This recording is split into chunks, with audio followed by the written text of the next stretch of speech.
আমি এবং আমার সহযোদ্ধারা এই জাতীয় সংসদের প্রাঙ্গণে আমরা এসেছিলাম।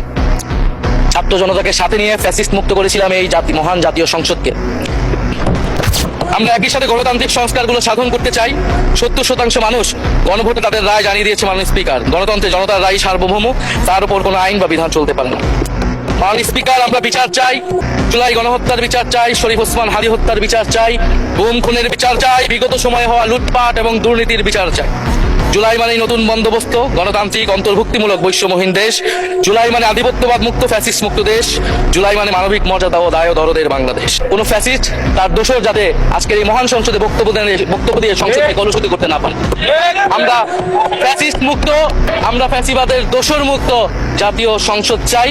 মাননীয় স্পিকার, আপনাকে ধন্যবাদ। ইনকিলাব জিন্দাবাদ।